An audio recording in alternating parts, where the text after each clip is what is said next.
Всіх вітаю! Сьогодні я розповіду вам про закон розширення теплового розширення твердого тіла.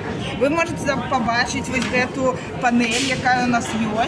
І треба сказати, що ось тут у нас вельми холодна плитка, можна заморозитися, а тут гаряча, довго так само не протримаєш свою руку, як на плитці, на якій ви готуєте їжу. І так само у нас є ось такий ось шарик. У чым тут справа? Справа ў тым, што мы мусім апрануць гэтае кольцо на вось гэты шарик.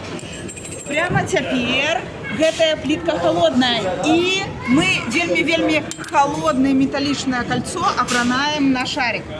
І ви бачите, що у мяне ніяк не атрымоўваецца, так? Да, дзякуй. Незалежны тэсціроўшчык пацвердзіў, што яно не атрымоўваецца яго апрануць. Так, ці гэта прынамсі вельмі цяжка.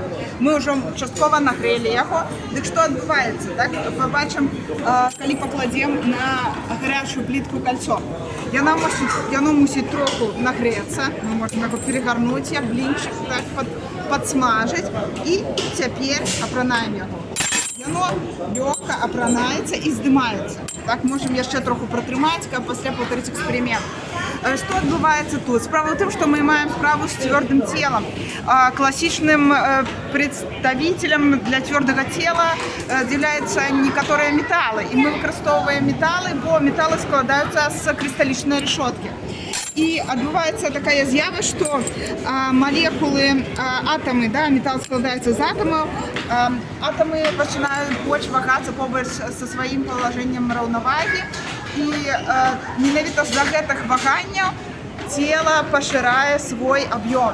І так як металы валодаюць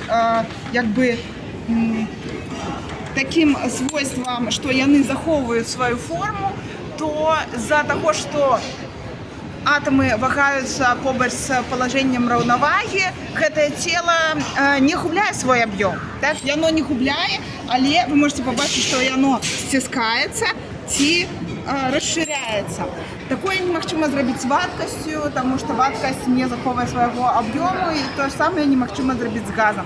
І больш за ўсё, больш прыгожа мы, канешне, назіраем гэтую з'яву на металах.